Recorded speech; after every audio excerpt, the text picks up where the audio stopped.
नमस्कार साथियों, मैं अजीत कुमार आपके YouTube channel competition community SSC अर्थात कोको एसएससी पर आप सभी का बहुत बहुत स्वागत करता हूं। दोस्तों, आज का हमारा जो कोट है वो बड़ा ही खूबसूरत सा कोट है।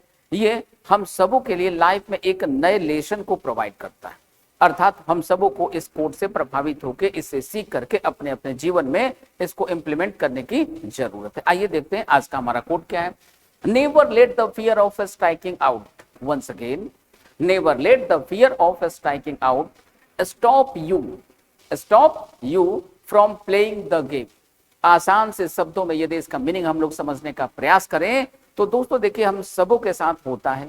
क्या होता है, जब भी कभी हम लोग किसी नए काम की शुरुआत करने चलते हैं तो शुरुआत करने के पहले हम सबों के अंदर एक डर होता है, और ये जो डर होता है ये हम सबों को उस काम को शुरू ही नहीं करने देता, और उस डर के चलते हम लोग उस काम को शुरू ही नहीं करते।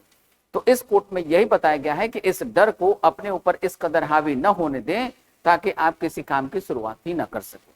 ठीक है, तो यहां से सीखने को यह मिला कि हम लोगों को उस डर से आगे निकल के उस काम की शुरुआत करनी चाहिए और जम के उस काम को आगे बढ़ाना चाहिए, सफलता की ओर ले जाना चाहिए। दोस्तों, अब आज हम लोग बैंक के क्लास में टेंस के 6 पार्ट को कवर करेंगे, अर्थात आज का हम लोगों का ये जो वीडियो सेशन है टेंस का 6 पार्ट है। ठीक है, इसमें हम लोग पास्ट परफेक्ट से पढ़ना शुरू करेंगे, जहां पे हमने आपको लास्ट क्लास में छोड़ा था, और यहां से धीरे धीरे आगे की ओर बढ़ते हुए हम लोग चलेंगे फ्यूचर इंडेफिनिट की तरफ।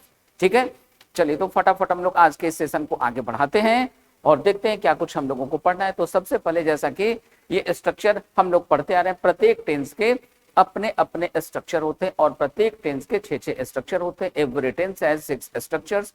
तो ये 6 स्ट्रक्चर आपको दिखाई दे रहे हैं, पास्ट परफेक्ट के हैं। ठीक है, अब जरा ध्यान दीजिएगा, पहले वाले फॉर्मेट का यूज हम लोग कब करते हैं, जब सेंटेंस हमारा कैसा होता है, हमारा सेंटेंस होता है पॉजिटिव। कैसा होता है, सेंटेंस हमारा पॉजिटिव हो तो फर्स्ट वन का यूज करते हैं। सेकंड वन का यूज कब करते हैं, जब सेंटेंस नेगेटिव हो। थर्ड वन का यूज कब करते हैं, जब सेंटेंस हमारा इंट्रोगेटिव बट पॉजिटिव हो। फोर्थ वन का यूज कब करते हैं, जब सेंटेंस हमारा इंट्रोगेटिव बट नेगेटिव हो। फिफ्थ वन का यूज कब करते हैं, जब सेंटेंस हमारा WH इंट्रोगेटिव बट पॉजिटिव हो। और लास्ट वन का यूज कब करते हैं, जब सेंटेंस हमारा WH इंट्रोगेटिव बट नेगेटिव हो। तो ऐसे स्ट्रक्चर्स का हम लोग अलग अलग कंडीशन में इस तरीके से यूज करते हैं। अब बात आती है कि सर ये स्ट्रक्चर तो हो गया, स्ट्रक्चर के कुछ एग्जांपल होने चाहिए। तो आइए स्ट्रक्चर पे बेस्ड कुछ एग्जांपल को हम लोग देखते हैं। यहाँ पे आपको सामने कुछ एग्जांपल दिखाई दे रहे हैं। ये जो पहला वाला एग्जांपल है ये किसका है, जब सेंटेंस हमारा पॉजिटिव था। ये किसका है, जब सेंटेंस हमारा नेगेटिव होता है। जब सेंटेंस इंट्रोगेटिव बट पॉजिटिव होता है उसका ये एग्जाम्पल है। ये किसका एग्जांपल है, जब सेंटेंस हमारा इंट्रोगेटिव बट नेगेटिव होता है। ये किसका है, जब सेंटेंस हमारा WH इंट्रोगेटिव बट पॉजिटिव होता है।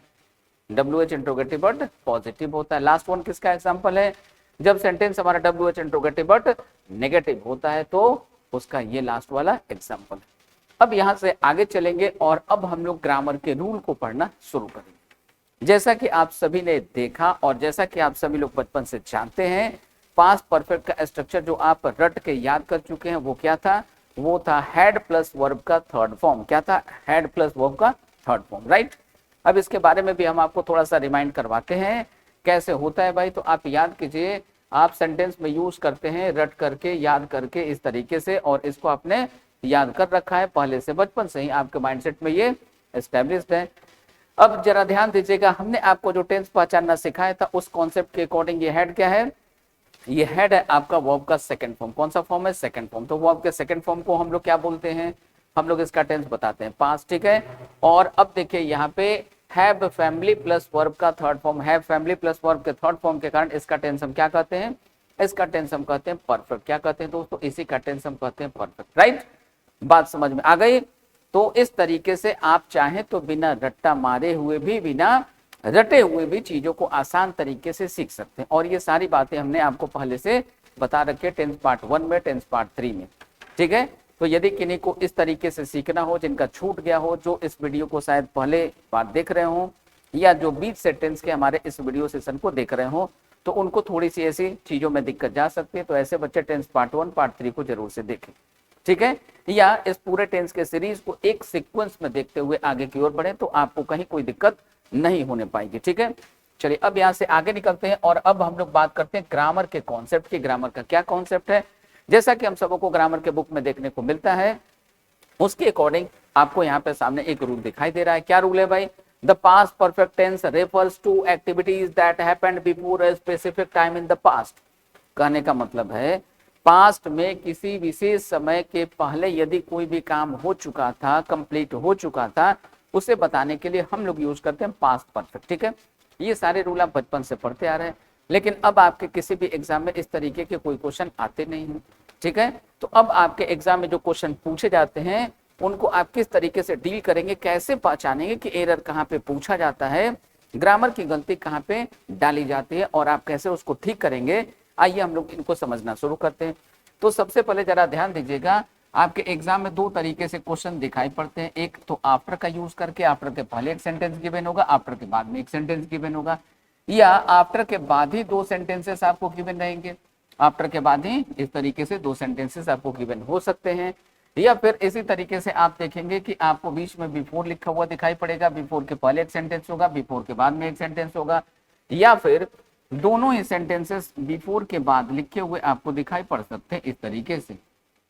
ठीक है, अब इनमें एक रटा रटाया पैटर्न आता है जो अपने बैंक के एग्जाम में बड़े रेयर केस में देखने को मिलता है। ठीक है, इस तरीके के क्वेश्चन बहुत पहले पूछे जाते थे आपके बैंक में, अब आपके बैंक में इस पैटर्न पे क्वेश्चन आते ही नहीं है। आएगा भी तो शायद कभी रास्ता भटक जाए क्वेश्चन सेटर, तो आपके एग्जाम में इस तरीके का क्वेश्चन डाल सकते हैं। ठीक है, आइए फिर भी इनको समझने का प्रयास करते हैं। इनका कॉन्सेप्ट ये है कि यदि दो पास्ट के सेंटेंस आफ्टर या बिफोर से कनेक्टेड हो, ध्यान से सुनिएगा और समझिएगा, यदि पास्ट के दो सेंटेंस आफ्टर या बिफोर से कनेक्टेड हो तो आफ्टर के तुरंत बाद जो सेंटेंस लिखा जाएगा वो रहेगा पास्ट परफेक्ट, और पास्ट परफेक्ट का सीधा मतलब है हैड प्लस वर्ब का थर्ड फॉर्म, और आफ्टर के पहले जो सेंटेंस रहेगा वो रहेगा अपने सेकंड फॉर्म में, अर्थात इसका टेंस होगा पास्ट इंडेफिनिट। बातों को ठीक से समझिएगा। किंतु यदि दोनों सेंटेंस आफ्टर के बाद में ही लिखा हुआ हो तो क्या करें, तो आफ्टर के तुरंत बाद जो पहला सेंटेंस आएगा वो रहेगा पास्ट परफेक्ट में, और आफ्टर के बाद जो सेकंड वाला सेंटेंस आएगा इसको हम लोग रखेंगे पास्ट इंडेफिनिट में, राइट। लेकिन बिफोर के साथ इसका रिवर्स होता है, आफ्टर में जैसा होता है उसका रिवर्स होता है बिफोर के साथ। तो आइए बिफोर को देखें। अब बिफोर में दो पास्ट के सेंटेंस यदि बिफोर से कनेक्टेड हो तो बिफोर के पहले जो सेंटेंस लिखा जाएगा इसे हम लोग रखते हैं पास्ट परफेक्ट में, और बिफोर के बाद जो सेंटेंस लिखा जाता है इसे हम लोग रखते हैं वर्ब के सेकंड फॉर्म में। बात समझ में आ गई। और यदि दोनों ही सेंटेंसेस बिफोर के बाद लिखे जाए तो क्या करेंगे, तो ये जो हमारा बिफोर के बाद जो पहला सेंटेंस होगा वो रहेगा पास्ट इंडेफिनिट में, और बिफोर के बाद जो सेकंड वाला सेंटेंस आएगा इसका टेंस रहेगा हैड प्लस वर्ब का third form, that is past perfect, right. अब आपके बैंक में इतने सिंपल से क्वेश्चन तो आते नहीं है, फिर भी इसका एक एग्जांपल लेते हैं। जैसे कि बचपन से हम सब लोग पढ़ते आ रहे हैं, the patient died before the doctor केम। जरा ध्यान दीजिएगा, the patient died before the doctor केम। जरा ध्यान दीजिए, इसमें क्या हो रहा है, यहाँ पे आपको बिफोर दिखाई दे रहा है, बिफोर के पहले ये जो सेंटेंस है ये भी पास्ट में है, और बिफोर के बाद जो सेंटेंस लिखा है ये भी पास्ट में है, यानी कि दो पास्ट के सेंटेंसेस यहाँ पे बिफोर से कनेक्टेड हैं। तो याद कीजिए, अभी हमने आपको क्या बताया, यदि दो पास्ट के सेंटेंसेस आफ्टर या बिफोर से कनेक्टेड हो तो बिफोर के पहले जो सेंटेंस आता है वो रहता है पास्ट परफेक्ट में, आफ्टर के बाद जो सेंटेंस आता है वो रहता है पास्ट परफेक्ट में, राइट। तो यहाँ पे हम लोगों को बिफोर दिखाई दे रहा है, बिफोर के पहले यहाँ जो सेंटेंस लिखा हुआ है ये रहेगा पास्ट परफेक्ट में, पास्ट परफेक्ट में रहेगा। तो यहाँ पे हम सबों को क्या करना होगा, यहाँ पे हम सबों को यूज करना होगा हैड। क्या यूज करना होगा, हैड। यानी कि हमारा करेक्ट आंसर क्या बनेगा, हमारा करेक्ट आंसर बनेगा the patient had died before the doctor केम। ठीक है, अब इसको ग्रामर के दूसरे एंगल से हम लोग समझना शुरू करते हैं। आपके बैंक में जो क्वेश्चन पूछे जाते हैं, बैंक क्लर्क में, बैंक पीओ में जो क्वेश्चन पूछे जाते हैं उसमें ऐसे आफ्टर और बिफोर वाले क्वेश्चन के रहने की प्रोबेबिलिटी बहुत ही कम है, बहुत ही वीक है। अब जरा ध्यान दीजिएगा, आपके बैंक में क्या देखने को मिलेगा, आपके बैंक में इस तरीके से दो सेंटेंसेस आपको देखने को मिलेंगे, और दोनों ही सेंटेंस किसका होगा, पास्ट का होगा, दोनों ही सेंटेंस किसका होगा, पास्ट का होगा। फिर इसमें आप किस तरीके से एरर को रेक्टिफाई करेंगे, किस तरीके से पहले डिटेक्ट करेंगे उसके बाद रेक्टिफाई करेंगे। अब आ जाइए, ये हम लोग सीखते हैं। देखिए, दो सेंटेंस है तो कोई भी सेंटेंस विदाउट वर्ब पॉसिबल नहीं है, कोई भी सेंटेंस वर्ब के बिना लिखा ही नहीं जा सकता, राइट। अब आ जाइए यहाँ पे सीखिए हम लोग, यदि दो सेंटेंस है दोनों पास्ट का है, दोनों किसका है, पास्ट का है, तो दोनों में एक एक वर्ब होगा कम से कम।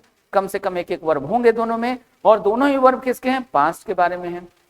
अब इसमें आपको चेक करना होगा इन दोनों में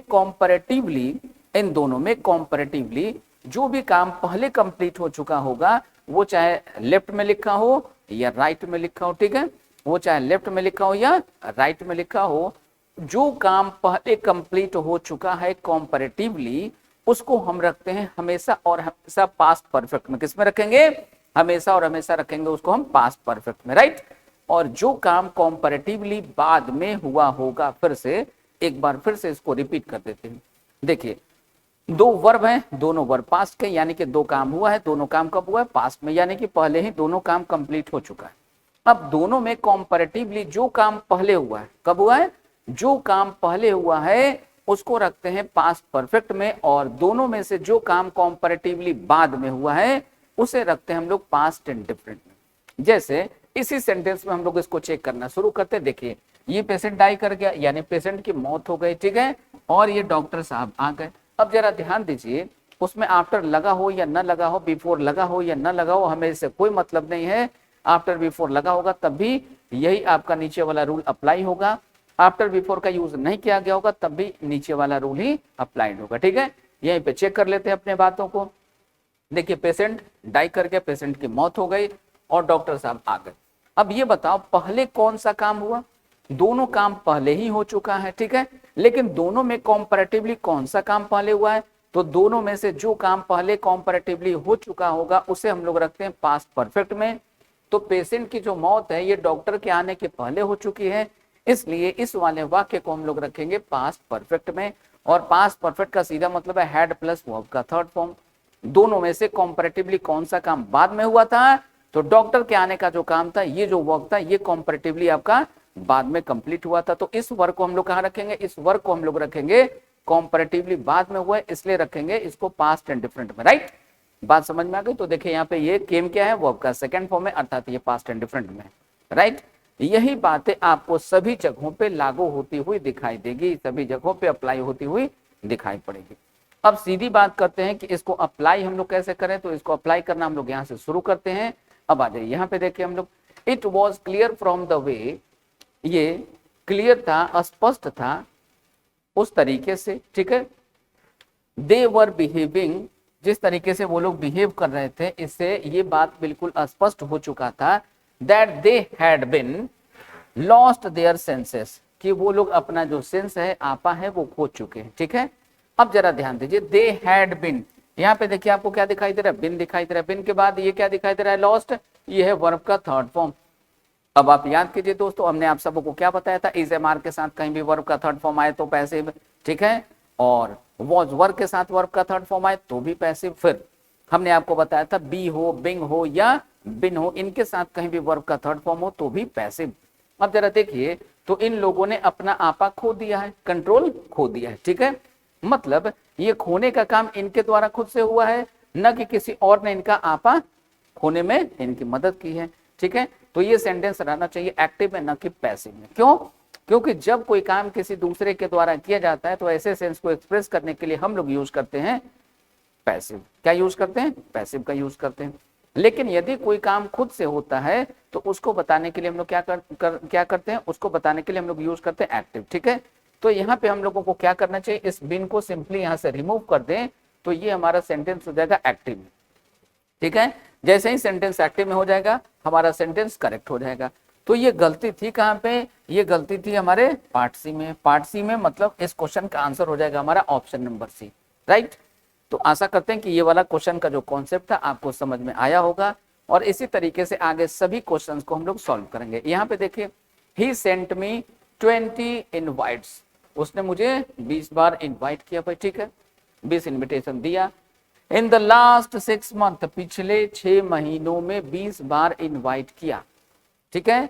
अब यहाँ देखिए, until I agree to come, जब तक हम आने के लिए स्वीकार नहीं किए, आना हमने स्वीकार नहीं किया, यानी कि इसका इनविटेशन हमने जब तक स्वीकार नहीं किया तब तक इसने 20 बार इनविटेशन भेजा। अब ये बताओ, सबसे पहले ये इनविटेशन एक्सेप्ट कर लिया गया, या ये जो व्यक्ति था, ये जो ही नाम का व्यक्ति था, ये जो व्यक्ति है ये पहले इनविटेशन भेजा होगा। देखिए दोनों सेंटेंसेस पास्ट में, ये भी पास्ट में और ये भी पास्ट में, दोनों किस में दिखाई दे रहा है, पास्ट में दिखाई दे रहा है। अब दोनों में से कॉम्पैरेटिवली कौन सा काम पहले हुआ था, तो ये इनविटेशन पहले दिया होगा, पहले इनविटेशन जाता है, बाद में इंसान उसको एक्सेप्ट करता है या रिजेक्ट करता है, राइट।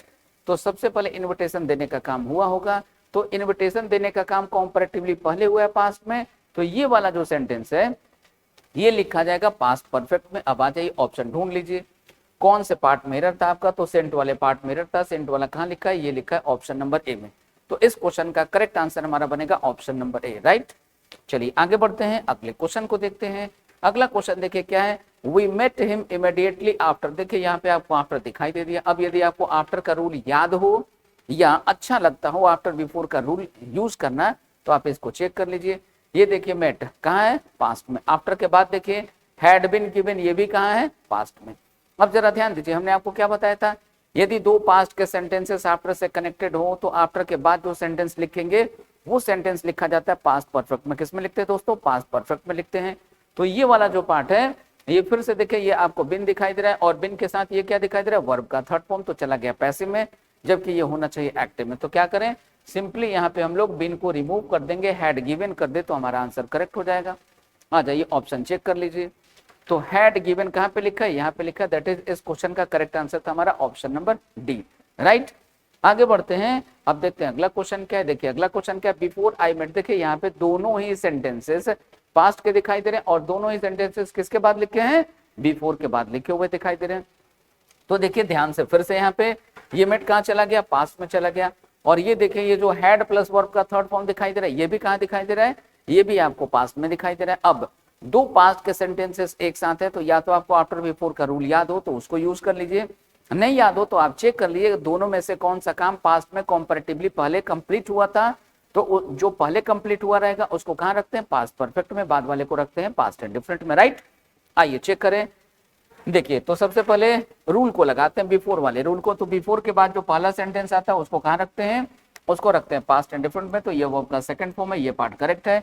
अब जो दूसरा सेंटेंस होता है उसको रखते हैं पास्ट परफेक्ट में, तो यहाँ पे ये हैड पास्ट में आ गया। अब हैड के बाद या हैव फैमिली के बाद क्या आता है, वर्ब का थर्ड फॉर्म आता है, तो हैव का थर्ड फॉर्म क्या होगा, हैड होगा। यानी कि यहाँ पे हमारा जो आंसर बनेगा वो क्या बनेगा, हैड हैड बनेगा। इस तरीके का हमारा आंसर होगा, राइट। चलिए चेक कर लें ऑप्शन को, तो आ जाइए देख लीजिए ऑप्शन में कहीं भी दो बार हेड लगा है यहाँ पे ऑप्शन नंबर डी में, राइट। अब दूसरे तरीके से इसको सीखें। मान लीजिए कि आपको ये आफ्टर बिफोर का रूल याद नहीं हो, मान लीजिए कल्पना कीजिए कि आपको आफ्टर और बिफोर के जो रूल हैं ये रूल आपको याद नहीं है, तो अब आप इस क्वेश्चन को कैसे सॉल्व करेंगे, आइए तब हम लोग सॉल्व करके देखते हैं। तो हम भूल गए कि ये आफ्टर बिफोर गिवन है। आई मेट हिम पर्सनली, मैं उससे व्यक्तिगत रूप से मिला, ठीक है। आई एडमिट, मैंने स्वीकार किया, that I have a poor opinion about him, और मैंने इस बात को स्वीकार किया कि, क्या स्वीकार किया भाई, कि मेरे पास या मुझे उस व्यक्ति के बारे में जो भी मेरा ओपिनियन था वो ओपिनियन गलत था, पुअर क्वालिटी का था, ठीक है। अब जरा ध्यान दीजिए, तो ये जो ओपिनियन आप रखा करते थे, ये जो आई नाम का व्यक्ति है किसी के बारे में जो ओपिनियन रखा करता था, ये ओपिनियन पहले रहा होगा और बाद में इसने फील किया कि हमारा जो ओपिनियन है वो गलत है, ये फील किया, उसके बाद माफी मांगने के लिए या रिग्रेट को एक्सप्रेस करने के लिए ये उस व्यक्ति के पास गया होगा। तो पहले मिलने चला गया कि पहले इसके पास पुअर ओपिनियन थे, तो पहले कौन सा काम हुआ होगा, पहले पुअर ओपिनियन रहे होंगे, इसको इसने फील किया, तो ये वाला सेंटेंस रहेगा पास्ट परफेक्ट में, और ये काम बाद में हुआ है तो इसलिए ये सेंटेंस रहेगा पास्ट इंडिफरेंट में, राइट। चलिए आशा करते हैं ये बात अब आपको समझ में आ चुकी होगी। तो अब यहाँ से आगे बढ़ते हैं धीरे धीरे हम लोग, और धीरे धीरे आगे की ओर बढ़ते ही रहेंगे, नए क्वेश्चन को बनाते रहेंगे, नई चीजों को हम लोग सीखते रहेंगे, ठीक है। अगला क्वेश्चन है, the minister dash the petition before. अब फिर से देखिए यहाँ पे आप चाहें तो बिफोर का रूल यूज कर सकते हैं। यहाँ पे देखिए इट वॉज टेकन, अब ये देखिए इट वॉज टेकन, सबसे पहले ये चला गया पैसिव में।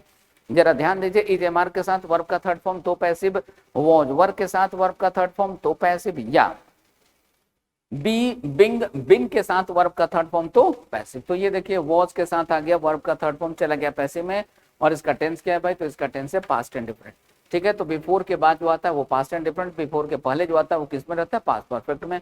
तो चलिए पास्ट परफेक्ट में ढूंढ ले। हैड साइंड एक ही ऑप्शन है पास्ट परफेक्ट का, सीधा उठाइए आंसर कीजिए, मीनिंग आपको आए या नहीं आए। यहाँ पे आप ऐसे कुछ आसान टाइप के जो फिल इन द ब्लैंक्स के क्वेश्चन होते हैं, ऐसे क्वेश्चन का आंसर आप आसानी से मुस्कुराते मुस्कुराते कर सकते हैं। ठीक है, चलिए आगे बढ़ते हैं दोस्तों, देखते हैं अपने अगले क्वेश्चन को। देखिए हमारा अगला क्वेश्चन क्या है, when he got home last evening, जब वो लास्ट इवनिंग पिछले इवनिंग में अपने घर गया तो क्या हुआ, we found that the guest. अब जरा ध्यान दीजिए, ये घर पहुंचे हैं जनाब, ये काम पास्ट में हुआ है, और जब ये घर पे पहुंचे तो इनको पता चला कि जो गेस्ट थे वो इनके जाने के पहले से आके बैठे हुए थे, गेस्ट इनके पहले पहुंचे हुए थे। तो ये वाला जो सेंटेंस होगा, गेस्ट पहले आ चुके हैं, देखिए दोनों काम पास्ट में हुआ है। अब इसमें ना तो आफ्टर आपको दिखाई दे रहा है, ना ही आपको बिफोर दिखाई दे रहा है, ठीक है, लेकिन दोनों में कॉम्पैरेटिवली पहले कौन सा काम हुआ, तो गेस्ट के आने का काम कॉम्पैरेटिवली पहले हो चुका है। अब ये काम चूंकि कॉम्पैरेटिवली पहले हो चुका है, इसलिए इसे बताने के लिए हम लोग क्या यूज करेंगे, पास्ट परफेक्ट का यूज करेंगे। आइए देखते हैं ऑप्शन में, ऑप्शन कहाँ पे है हमारा, पास्ट परफेक्ट का। पास्ट परफेक्ट का एक ही ऑप्शन है, ऑप्शन नंबर डी। तो इस क्वेश्चन का करेक्ट आंसर हो गया दोस्तों हमारा ऑप्शन नंबर डी, राइट। चलते अगले क्वेश्चन में, देखिए अगला क्वेश्चन हमारा क्या है। अगला क्वेश्चन अब नहीं है, अब हम लोगों को पढ़ना है पास्ट परफेक्ट कंटिन्यूअस टेंस। और यहाँ पे जैसा कि हमने आपको प्रेजेंट परफेक्ट कंटिन्यूअस टेंस को पढ़ाते समय बताया था, इस प्रकार के टेंसेस में दो ही जगहों पे एरर आता है। तो सबसे पहले हम आपको बताए थे कि सिंस और फॉर का यूज किया जाता है टाइम इंडिकेटिंग वर्ड के साथ। तो कोई भी टाइम इंडिकेटिंग वर्ड आपको कहीं भी गिवन हो, सबसे पहले आप इसके साथ चेक कीजिए कि यहाँ पे ये जो सिंस और फॉर का यूज किया गया है ये करेक्ट है या रॉन्ग है, ठीक है। यदि ये पार्ट हमारा करेक्ट है, यदि ये पार्ट हमारा करेक्ट है, तो फिर हमने आपको बताया था फिर इस स्ट्रक्चर वाले पार्ट में एरर आपसे पूछा जाता है। और यदि ये दोनों ही पार्ट करेक्ट हो तो फिर उस सेंटेंस में कहीं कोई एरर नहीं होता है, ठीक है, वो सेंटेंस होता है करेक्ट, अर्थात उसमें कहीं कोई एरर नहीं होगी। No error, no improvement required, no correction required, no change required, no substitution required, ऐसा आपका ऑप्शन होता है, ठीक है। आइए अब बात करते हैं हम लोग स्ट्रक्चर की। तो सबसे पहले अब जैसा कि हम लोग पहले से पढ़ते आ रहे हैं, एवरी टेंसेस हैज 6 स्ट्रक्चर्स, प्रत्येक टेंस के 6 स्ट्रक्चर होते हैं। यहाँ भी आपको 6 स्ट्रक्चर दिखाई दे रहे हैं। पहले वाले स्ट्रक्चर का यूज कब करते हैं, जब सेंटेंस हमारा पॉजिटिव होता है। सेकंड वन का यूज कब करते हैं, जब सेंटेंस हमारा नेगेटिव होता है। थर्ड वन का यूज कब करते हैं, जब सेंटेंस हमारा इंट्रोगेटिव बट पॉजिटिव होता है। फोर्थ वन का यूज कब करते हैं, जब सेंटेंस हमारा इंट्रोगेटिव बट नेगेटिव होता है। फिफ्थ वन का यूज कब करते हैं, जब सेंटेंस हमारा WH इंट्रोगेटिव, जब सेंटेंस हमारा WH इंट्रोगेटिव बट पॉजिटिव होता है। लास्ट वन का यूज कब करते हैं, जब सेंटेंस हमारा WH इंट्रोगेटिव बट नेगेटिव होता है, right.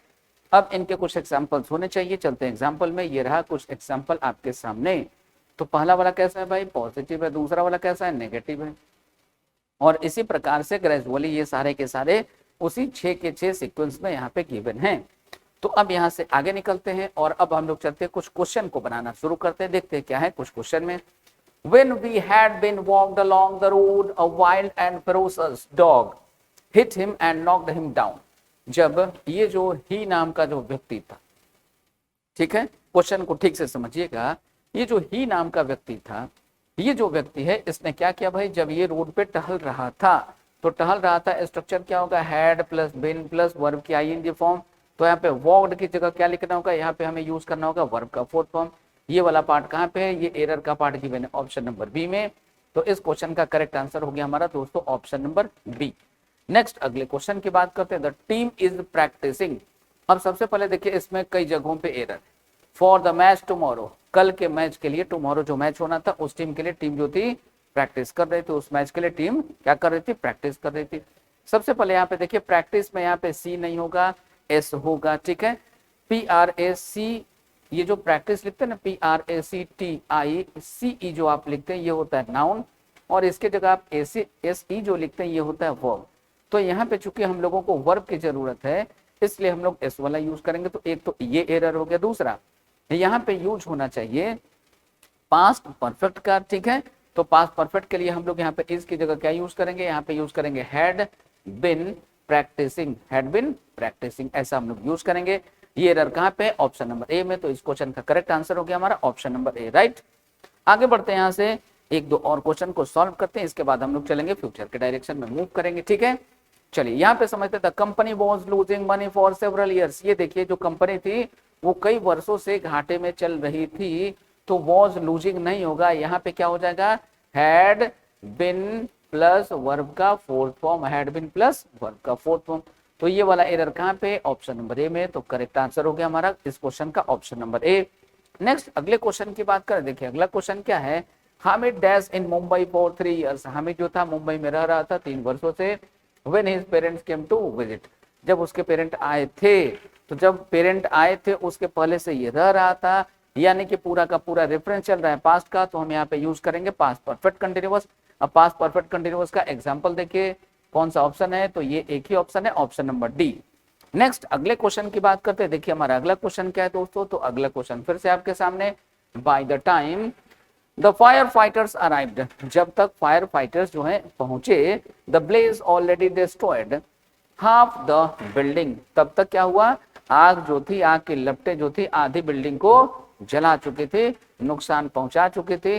The company dash working on the restoration for months, और ये देखिए ये पूरा का पूरा कहानी कहाँ चल रहा है, पास्ट में, अराइव्ड कहाँ है, पास्ट में, डिस्ट्रॉयड कहाँ है, पास्ट में, यानी पूरी की पूरी कहानी चल रही है पास्ट में। और उसके बाद से जब से बिल्डिंग में आग लगी उसके बाद से कंपनी जो है महीनों से रेस्टोरेशन पे काम कर रही है, तो काम कर रही थी, चूंकि रेफरेंस है हमारा पास्ट का, इसलिए यहाँ पे हम लोग यूज करेंगे पास्ट परफेक्ट कंटिन्यूअस। तो क्या यूज करेंगे, तो यहाँ पे हमारा आंसर हो जाएगा हैड बीन प्लस वर्ब का फोर्थ फॉर्म। तो हैड बीन प्लस वर्ब का फोर्थ फॉर्म, आइए चलते हैं ऑप्शन में ढूंढते कहीं पे है क्या, हैड बीन प्लस वर्ब का फोर्थ फॉर्म नहीं है, नहीं है, तो अब हम क्या यूज करेंगे, हैड प्लस वर्ब का थर्ड फॉर्म यानी कि पास्ट परफेक्ट का यूज करके हम यहाँ पे काम चलाएंगे। तो पास्ट परफेक्ट का एक ही ऑप्शन है यहाँ पे, ऑप्शन नंबर ए। ठीक है, नेक्स्ट आगे बढ़ते हैं।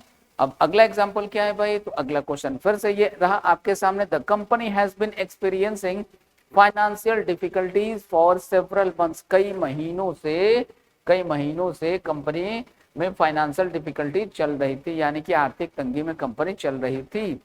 ठीक है, and had to close down, और इसलिए कंपनी को क्या करना पड़ा, बंद करना पड़ा। अब जरा देखिए ये कई महीनों से काम चल रहा था, यानी कि ये काम चल रहा है पास्ट में, तो पास्ट में हम लोग हैज बीन का यूज नहीं करते, बल्कि यहाँ पे हैज की जगह हम लोग क्या यूज करेंगे, हैड का यूज करेंगे। अर्थात यहाँ पे हमारा स्ट्रक्चर क्या होगा, had plus been plus verb का फोर्थ फॉर्म। तो ये रहा हमारा ऑप्शन नंबर ए, इस क्वेश्चन का आंसर बनेगा हमारा ऑप्शन नंबर ए।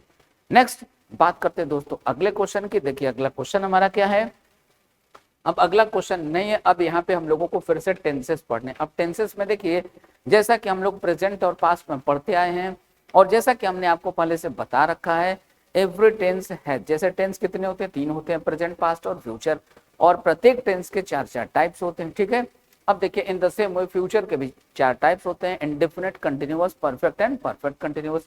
चारों के यहाँ पे कॉमन जो स्ट्रक्चर हैं वो आपको यहाँ दिखाई दे रहे हैं। अब इसके बाद हम लोग बात करते हैं उन चारों के चारों स्ट्रक्चर्स पर बेस्ड कुछ एग्जांपल्स की। अब इसके बाद हम लोग यहाँ से आगे निकलते हैं, और अब हम लोग देखते हैं यहाँ पे फ्यूचर इंडिफरेंट। अब यहाँ से हम लोग पढ़ना शुरू करेंगे फ्यूचर इंडिफरेंट। तो फ्यूचर इंडिफरेंट के भी कितने स्ट्रक्चर होते हैं, 6 स्ट्रक्चर होते हैं। ठीक है, और पहले वाले का यूज कब करते हैं, जब सेंटेंस हमारा पॉजिटिव होता है। सेकंड वन का यूज कब करते हैं, जब सेंटेंस हमारा नेगेटिव होता है। थर्ड वन का यूज कब करते हैं, जब सेंटेंस हमारा इंट्रोगेटिव बट पॉजिटिव होता है। फोर्थ वन का यूज कब करते हैं, जब सेंटेंस हमारा इंट्रोगेटिव बट नेगेटिव होता है। फिफ्थ वन का यूज कब करते हैं, जब सेंटेंस हमारा WH इंट्रोगेटिव हो बट पॉजिटिव हो, WH इंट्रोगेटिव बट पॉजिटिव हो। लास्ट वन का यूज कब करते हैं, जब सेंटेंस हमारा WH इंट्रोगेटिव बट नेगेटिव हो। तो ऐसे फॉर्मेट का हम लोग यूज करते हैं, राइट।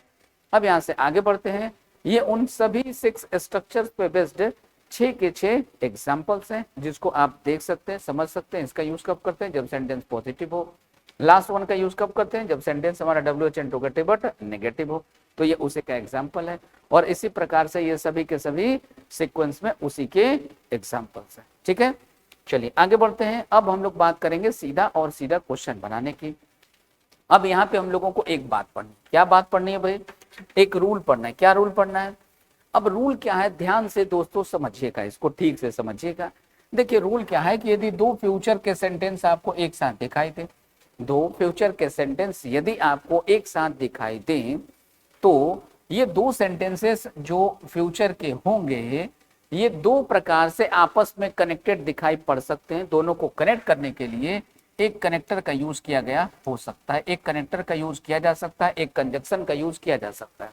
अब ये जो कनेक्टर या कंजक्शन होगा, इनका यूज 2 तरीके से हो सकता है, या तो दोनों सेंटेंस के मिडिल में इनका यूज किया जाता है, या इनका प्रयोग दोनों सेंटेंसेस के पहले किया जाता है। अर्थात दोनों ही सेंटेंसेस इसके बाद लिखे हुए आपको दिखाई पड़ सकते हैं, ठीक है। अब इन दोनों में से चाहे जो भी कंडीशन अप्लाइड हो, इनका रूल और कॉन्सेप्ट ये है, बड़ा सिंपल सा इनका रूल एंड कॉन्सेप्ट है। क्या है इनका सिंपल सा रूल एंड कॉन्सेप्ट? कि यदि कोई भी दो फ्यूचर का सेंटेंस, यदि कोई भी दो फ्यूचर का सेंटेंस किसी भी टाइम और कंडीशन इंडिकेटिंग वर्ड से कनेक्टेड हो, जुड़ा हुआ हो, टाइम और कंडीशन इंडिकेटिंग वर्ड जैसे कि इफ से कनेक्टेड हो, अनलेस से कनेक्टेड हो, इफ से हो, अनलेस से हो, अनटिल से हो, ठीक है, अनटिल से हो, टिल से हो, ठीक है, सो फार से हो, सो लॉन्ग एज से हो, so long as, so long as इससे कनेक्टेड हो, एज सून एज से कनेक्टेड हो, एज सून एज से कनेक्टेड हो, ठीक है। ऐसे शब्दों से कनेक्टेड हो तो क्या होता है कि इनके तुरंत बाद जो पहला सेंटेंस लिखा जाएगा, इनके तुरंत बाद यहाँ जो पहला सेंटेंस लिखा जाएगा, इसमें हम लोग शैल विल का यूज नहीं करेंगे। लेकिन इनके पहले या इस सेंटेंस के बाद जो दूसरा सेंटेंस लिखा जाएगा, उसमें हम शैल विल का यूज कर सकते हैं, राइट। जैसे यहाँ पे देखिए, ये एक कंडीशनल वर्ड है, ये इफ क्या है, एक कंडीशनल वर्ड है। इस कंडीशनल वर्ड के तुरंत बाद यहाँ पे जो सेंटेंस लिखा जाएगा, इसमें शैल विल का यूज हम नहीं करेंगे, इसमें शैल विल का यूज नहीं करेंगे, इसमें शैल विल का यूज नहीं किया जा सकता। यहाँ पर भी शैल विल का यूज नहीं किया जा सकता। यहाँ पे यदि आप शैल विल का यूज करेंगे तो ये गलत हो जाएगा, राइट। तो इन दो प्लेसेस पे शैल विल का यूज नहीं होगा। हाँ, यहाँ पे शैल विल का यूज आप कर सकते हैं, यहाँ पर भी आप शैल विल का यूज कर सकते हैं, राइट। अब ये जो दोनों सेंटेंसेस होंगे जिसमें शैल विल का यूज नहीं किया जाएगा, यहाँ पे हम लोग यूज करते हैं वर्ब का फर्स्ट फॉर्म या वर्ब का फिफ्थ फॉर्म। क्या यूज करेंगे? वर्ब का फर्स्ट फॉर्म या वर्ब का फिफ्थ फॉर्म, यहाँ पे भी और यहाँ पे भी, ठीक है। बात समझ में आ गई? बस सिंपल सा इनका यही कॉन्सेप्ट होता है। तो इस कॉन्सेप्ट का यूज करके आइए हम लोग यहाँ पे कुछ क्वेश्चन को बनाने का प्रयास करते हैं। जैसे यहाँ पे देखिए, आपको ये अंटिल दिखाई दिया, अंटिल के पहले देखिए ये विल लिव्स लिखा हुआ है, तो सबसे पहले यहाँ पे लिव में एसीएस तो लगेगा नहीं, सबसे पहली बात। क्यों? क्योंकि सेल और विल क्या होता है भाई? तो सेल और विल होता है आपका मॉडल ऑक्सिलरी वर्ब। तो किसी भी मॉडल ऑक्सिलरी वर्ब के बाद क्या आता है? वर्ब का फर्स्ट फॉर्म आता है। एक एरर तो वहीं पे मिल गया। दूसरा देखिए क्या है भाई, तो ये अंटिल है, अंटिल के बाद इधर जो सेंटेंस लिखा जाएगा इसमें शैल विल का यूज नहीं करेंगे, तो इसमें वर्ब का फर्स्ट फॉर्म या वर्ब का फिफ्थ फॉर्म यूज करते हैं। यहाँ देखिए वर्ब का फिफ्थ फॉर्म लिखा हुआ है, तो ये बिल्कुल करेक्ट है, ठीक है। तो ये बिल्कुल हमारा करेक्ट हो गया। अब हमारा एरर कहाँ पे मिला? इस वाले पार्ट में। तो इस क्वेश्चन का आंसर क्या बनेगा? इस क्वेश्चन का आंसर बनेगा ऑप्शन नंबर ए। क्या बनेगा? Option number A. नेक्स्ट अगले क्वेश्चन की बात करते हैं। अगला क्वेश्चन फिर से वैसे ही है। देखिए, चूंकि बैंक का क्वेश्चन है तो थोड़े बड़े बड़े आपको दिखने में लग सकते हैं, but concept will be same. लेकिन आपको बड़ा बड़ा क्वेश्चन देख के डरने की जरूरत नहीं है। क्यों? क्योंकि कॉन्सेप्ट आपका वही है, ठीक है, जो हमने आपको बता रखा। अब यहाँ पे देखिए क्या है, every community has responsibility of educating it's next generation. प्रत्येक कम्युनिटी के पास एक रिस्पॉन्स है, एक उत्तरदायित्व है कि वो अपने आने वाले अगले जनरेशन को क्या करे? शिक्षित करे। फॉर एजुकेशन इज, क्योंकि एजुकेशन जो है द मास्टर की, क्योंकि एजुकेशन क्या होता है भाई? मास्टर के। किस चीज का? which will opened all closed doors, which will opened ने which opens ना, तो यहाँ पे will का यूज नहीं होगा और यहाँ पे opened का यूज नहीं होगा, which opens। या हम क्या यूज करेंगे यहाँ पे? अगर देखिए, चूंकि यहाँ पे अगर हम opens का यूज करेंगे तो दो पार्ट में करेक्शन करना पड़ेगा। अब दो पार्ट में करेक्शन करना पड़ेगा, इसलिए अभी हम यहाँ पे दो पार्ट में करेक्शन नहीं कर सकते, क्योंकि कॉमन एरर का रूल एक ही होता है, मिनिमम चेंज मैक्सिमम करेक्शन, यानी कम से कम जगहों पे परिवर्तन करके आपको पूरे सेंटेंस को करेक्ट करना होता है। तो इन दोनों जगहों पे हम लोग यदि एरर बनाएंगे तब तो दो पार्ट में एरर हो गया। तो हमारा एक पार्ट हो जाएगा ऑप्शन नंबर डी में, दूसरा हो जाएगा ई में। तो ऐसा काम हम नहीं करेंगे। तो क्या करेंगे? चूंकि ये मॉडल ऑक्सिलरी वर्ब है और किसी भी मॉडल वर्ब के बाद हम लोग वर्ब का कौन सा फॉर्म यूज करते हैं? तो किसी भी मॉडल वर्ब के बाद दोस्तों हम लोग यूज करते हैं वर्ब का फर्स्ट फॉर्म। क्या यूज करते हैं? वर्ब का फर्स्ट फॉर्म। तो यहाँ पे ओपन की जगह हम क्या यूज करेंगे? ओपन का यूज कर लेंगे। अब हमारा आंसर कहाँ बनेगा? ऑप्शन नंबर ई में। तो इस क्वेश्चन का करेक्ट आंसर हो गया दोस्तों ऑप्शन नंबर ई, राइट। अगले क्वेश्चन की बात करते, देखिए अगला क्वेश्चन आपका क्या है? You would continue to receive, you would continue to receive dividend for the stock in your names, so there will be sufficient funds for you all to move on. तो इस सेंटेंस में देखिए यहाँ पे would लगा हुआ है। You would continue, would continue, you continue, या तो हम सिंपली यहाँ पे यू कंटिन्यू का यूज कर लें या you will continue to receive, dividend for the stock, मतलब जो स्टॉक का लाभांश आपको मिलता है, स्टॉक मार्केट में जो लोग काम करते हैं उनको क्या मिलता है, डिविडेंड मिलता है। तो कुछ कंपनियां ऐसी होती है जो बार बार डिविडेंड देती हैं, कुछ कंपनियां डिविडेंड नहीं देती, ठीक है, सबका अपना अपना कॉन्सेप्ट है। तो आपको क्या करना चाहिए, कंटिन्यू करना चाहिए, कंटिन्यू करना होगा, ठीक है। In your names so there will be sufficient funds, तो ये देखिए so there will be sufficient funds, तो यहाँ पे अब आपके मन में एक और कंफ्यूजन होगा। यदि आप यहाँ पे विल का यूज करेंगे तो देखिए यहाँ भी विल लगा हुआ है और इस पार्ट में भी विल लग जाएगा, तो दो पार्ट में एरर हो जाएगा, क्योंकि दोनों में सेल विल का यूज हम एक साथ कर नहीं सकते। तो क्या करेंगे, पहले वाले का यहाँ जो वुड की जगह विल लगाना था इसको हम लोग रिमूव कर देंगे, सिंपली यूज करेंगे यू कंटिन्यू, क्या यूज करेंगे, कंटिन्यू का यूज करेंगे। तो एरर कहाँ पे है, ऑप्शन नंबर ए में। तो इस क्वेश्चन का करेक्ट आंसर बन गया दोस्तों हमारा ऑप्शन नंबर ए। नेक्स्ट आगे बढ़ते हैं, देखिए अगला क्वेश्चन क्या है, ये देखिए ध्यान से, ये क्वेश्चन आपके सेंटेंस इंप्रूवमेंट का है, एरर करेक्शन का है। इसमें क्या करते हैं, the company will invest more 600 crore, और क्या करेगी भाई, 600 करोड़ का इन्वेस्टमेंट और करेगी, आगे और करेगी, न कि 600 करोड़ का इन्वेस्टमेंट करेगी आगे और। देखिए सभी कंपनियां यही काम करती है, जैसे मान लीजिए कि टाटा कोई कंपनी है और किसी दूसरे देश में जाके इन्वेस्टमेंट करती है, वहां पे अपना प्लांट डालती है और उसको यदि वहां पे मुनाफा होना शुरू होता है तो फिर वो क्या करती है, और ज्यादा इन्वेस्टमेंट करती है, तो फिर धीरे धीरे आगे उसको और बढ़ाया जाता है। ये यहाँ पे सेंस बताने का प्रयास किया जा रहा है। तो इसमें फर्दर का यूज होना चाहिए था, विल फर्दर इन्वेस्ट मोर, ऐसा कुछ होना चाहिए था। आ जाइए चेक कर लें, यहाँ पे देखिए फर्दर दिखाई दिया, ये हो सकता है, ये फर्दर नहीं है, ये कैंसिल, इसमें फर्दर नहीं है, ये भी कैंसिल, इसमें फर्दर नहीं है, ये भी कैंसिल। तो करेक्ट आंसर हमारा बन जाएगा ऑप्शन नंबर ए। क्या बनेगा, ऑप्शन नंबर ए बनेगा। आइए एक लास्ट क्वेश्चन देखते हैं आज का हम लोग। तो आज का हमारा जो लास्ट क्वेश्चन है वो ये रहा आपके सामने, the bank has hired a consultant who will look into, जो क्या करेगा, जो लुक इनटू, ये एक फ्रेजल वर्ब है, इसका मीनिंग क्या होता है भाई, छानबीन करना, इन्वेस्टिगेट करना, जांच पड़ताल करना, ठीक है। Who will look into any issue which arise during the merger, merger के दौरान जो भी प्रॉब्लम आएगी उसको वो देखेगा, ठीक है, ऐसा यहाँ पे बताया जा रहा है। अब आ जाइए देख लीजिए, तो लुक आफ्टर का मतलब होता है देखभाल करना, लुक आउट का मतलब क्या होता है भाई, लुक ओवर मतलब नजरअंदाज कर देना, लुक डाउन अपॉन किसी को नीची निगाह से देखना, घृणा की निगाह से देखना, और यहाँ पे क्या है भाई, जांच पड़ताल करेगा उसकी, ठीक है। तो ये सेंटेंस बिल्कुल सही था, इसमें कहीं किसी एरर की कोई गुंजाइश नहीं है, इसलिए इस क्वेश्चन का करेक्ट आंसर बनेगा हमारा ऑप्शन नंबर ई। तो आज के क्लास को हम लोग यहीं पे फिनिश करते हैं, यहीं पे समअप करते हैं, फ्यूचर इंडिफरेंट के सेक्शन को हम लोग यहीं पे कंक्लूड करते हैं। इसके आगे के वीडियो में मिलते हैं हम लोग अपने अगले टेंस से, ठीक है दोस्तों। तो मिलते हैं अपने अगले टेंस में अगले वीडियो को लेकर के, तब तक के लिए जय हिंद जय भारत। अगर आप चाहते हैं अपने कैरियर को एक नई दिशा देना और सुनहरे भविष्य को साकार करना, तो जुड़िए कंपटीशन कम्युनिटी के साथ। आज ही हमारे वेबसाइट के कैरियर पेज पर विजिट करें अथवा डिस्क्रिप्शन बॉक्स पर दिए गए लिंक पर क्लिक करें। हमेशा आपके साथ टीम कोको।